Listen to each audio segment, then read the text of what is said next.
ಬಂಡೀಪುರ ರಸ್ತೆಯಲ್ಲಿ ಕಾಡಾನೆಯನ್ನ ಕಂಡು ಪ್ರಯಾಣಿಕರ ಹುಚ್ಚಾಟ. ಕಾಡಾನೆ ಬಳಿ ಸೆಲ್ಫಿ ತೆಗೆದುಕೊಳ್ಳಲು ಹೋಗಿ ದಾರಿ ಹೋಕರ ಹುಚ್ಚಾಟ.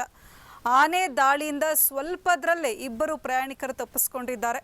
ಬಂಡೀಪುರದಿಂದ ಕೇರಳಕ್ಕೆ ತೆರಳುವ ಮಾರ್ಗದಲ್ಲಿದ್ದ ಕಾಡಾನೆ ಕಂಡು ಕಾರ್ನಿಂದ ಇಳಿದ ಕೇರಳಕ್ಕೆ ತೆರಳುತ್ತಾ ಇದ್ದ ಇಬ್ಬರು. ಈ ವೇಳೆ ಇಬ್ಬರನ್ನು ಕೂಡ ಕಾಡಾನೆ ಅಟ್ಟಾಡಿಸಿಕೊಂಡು ಬಂದಿದೆ. ಪ್ರಾಣ ಉಳಿಸಿಕೊಳ್ಳಲು ಓಡುವಾಗ ಕೆಳಕ್ಕೆ ಬಿದ್ದ ವ್ಯಕ್ತಿಗೆ ಕಾಲಿನಿಂದ ಒದ್ದು ಹಿಂದಕ್ಕೆ ಕಾಡಾನೆ ತಳ್ಳಿದೆ. ಬಳಿಕ ಮತ್ತೊಂದು ವಾಹನದತ್ತ ಕಾಡಾನೆ ಧಾವಿಸಿದೆ. ಆನೆ ದಾಳಿಯಿಂದ ಕೂದಲೆಳೆ ಅಂತರದಲ್ಲಿ ವ್ಯಕ್ತಿ ಬಚಾವಾಗಿದ್ದಾರೆ. ನೋಡುಗರ ಎದೆ ಜಲ್ ಎನಿಸುತ್ತಿರುವ ಮೊಬೈಲ್ ವಿಡಿಯೋ ವೈರಲ್ ಆಗಿದೆ. ಬಂಡೀಪುರ ರಸ್ತೆಯಲ್ಲಿ ಕಾಡಾನೆಯನ್ನ ಕಂಡು ಪ್ರಯಾಣಿಕರು ಹುಚ್ಚಾಟ. ಕಾಡಾನೆ ಬಳಿ ಸೆಲ್ಫಿ ತೆಗೆದುಕೊಳ್ಳಲು ಹೋಗಿ ದಾರಿ ಹೋಕರು ಹುಚ್ಚಾಟ ನಡೆಸಿದ್ದಾರೆ. ಆನೆ ದಾಳಿಯಿಂದ ಸ್ವಲ್ಪದರಲ್ಲೇ ಇಬ್ಬರು ಪ್ರಯಾಣಿಕರು ತಪ್ಪಿಸಿಕೊಂಡಿರುವಂಥದ್ದು. ಬಂಡೀಪುರದಿಂದ ಕೇರಳಕ್ಕೆ ತೆರಳುವ ಮಾರ್ಗದಲ್ಲಿ ಕಾಡಾನೆ ಇತ್ತು. ಮಾರ್ಗ ಮಧ್ಯದಲ್ಲಿ ಕಾಡಾನೆ ಇತ್ತು. ಕಾಡಾನೆಯನ್ನು ಕಂಡು ಕಾರ್ನಿಂದ ಇಳಿದ ಕೇರಳಕ್ಕೆ ತೆರಳುತ್ತಾ ಇದ್ದ ಇಬ್ಬರು. ಈ ವೇಳೆ ಇಬ್ಬರನ್ನು ಕೂಡ ಕಾಡಾನೆ ಅಟ್ಟಾಡಿಸ್ಕೊಂಡು ಬಂದಿದೆ.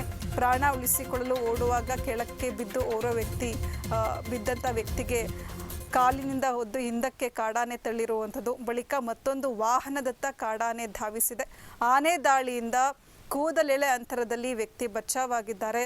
ನೋಡುಗರ ಎದೆ ಜಲನಿಸ್ತಾ ಇರುವ ಮೊಬೈಲ್ ವಿಡಿಯೋ ವೈರಲ್ ಆಗಿದೆ.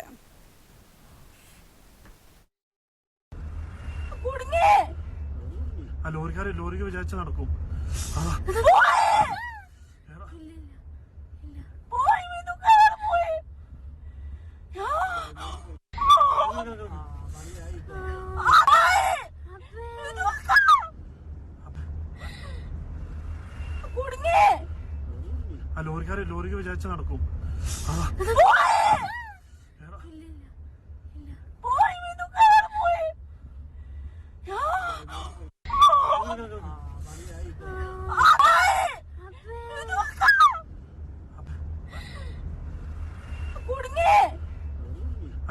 ലോറിക്ക് വിചാരിച്ച നടക്കും.